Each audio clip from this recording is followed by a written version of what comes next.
Hello! Are you ready for it today?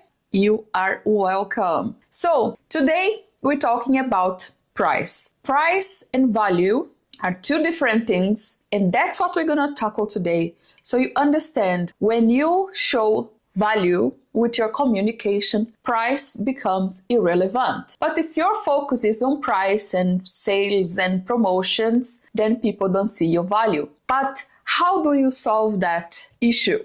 When I started my agency, I did that. I committed that terrible mistake of starting a 3-hour guided tour in the city center in Stockholm, in the old town, for 15 euros per person. Imagine if there was only one person, 2 persons.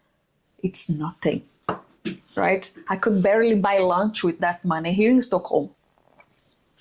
So a lot of other things needed to fall in place for me to understand that it's not only about the 3 hours, it's about the years you invested in knowledge, it's your time that you're investing in going there, it's all the things that you need to invest money and time to run a business, and people are buying your service because they need you for a reason, right? Not long after my first few very cheap, low price guided tours, I started charging 300 euros for the same service. Like, I not even know how much it is more in percentage, but you can see the difference.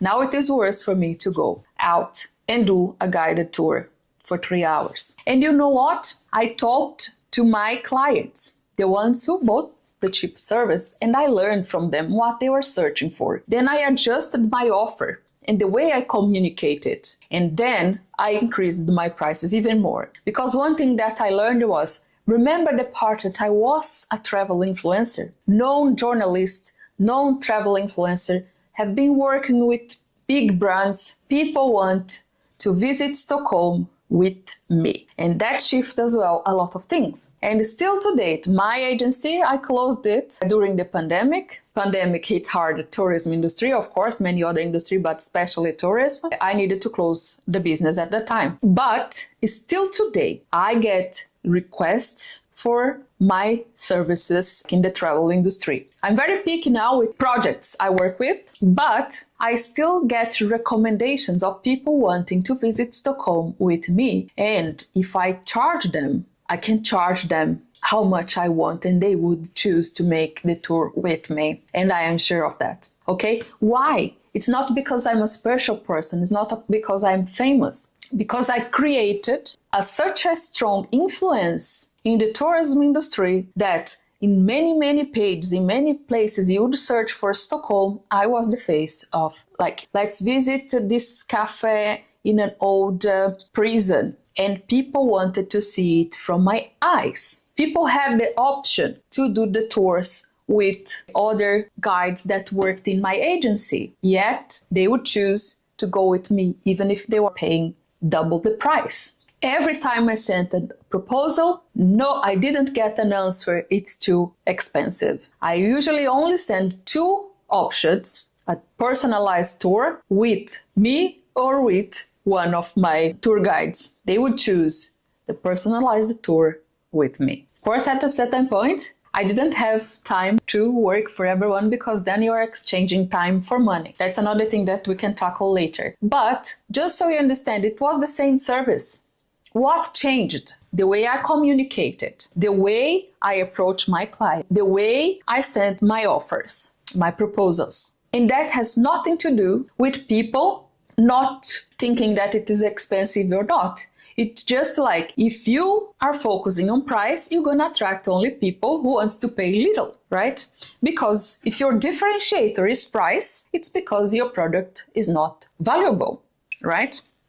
Your worth. And when you think about your worth, you don't think only about today or the hour or how long time you're gonna spend in that service or delivering the product. You need to think in all the aspects, including the many years you studied to be able to deliver what you are offering today, or the time that you would be with your family, with your kids, with your partner, with your friends, but you are investing that time to solve someone else's problem. That also has value. But how do you communicate that? First and foremost, it's essential that you become the influencer of your own business. What is influence? Influence is you taking ownership of a narrative and bringing your perspective, your opinions, your voice, your point of view of what you do. Giving people the honor of being a part of your business, giving them the opportunity to know you, to connect with you, to resonate with you.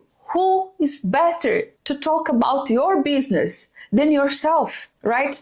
And then I have complaints like, but I know I have more qualification, I'm more skilled, I have more knowledge and more, but still my competitors are more successful than me. And the problem is the same. The problem is the way you are communicating. The problem is, while you are complaining that even if they are less qualified than you, your competitors are getting more clients, more followers, and more money and more visibility, and you, that has way better qualifications, still not making it, it is because you're hiding yourself, because you're afraid of I don't know what. What are you afraid of? Tell me, because I really don't know. Okay, I know, I think or two. I know that you fear what people are going to think about you. I also know that you are afraid of if your price is too high, people will not buy from you. I know also that you are afraid of needing to share your entire life in order to get being known. Let me bring to you one quote that I love. Let us never negotiate out of fear, but let's us never fear to negotiate. And this is such an eye-opening, because if you want to actually charge the correct price for your product, for your service, you need to communicate the value of what you do. So never negotiate out of fear. Don't price yourself low. Take ownership of your story and know that you deserve to be paid your worth. And that's it for today. Bye!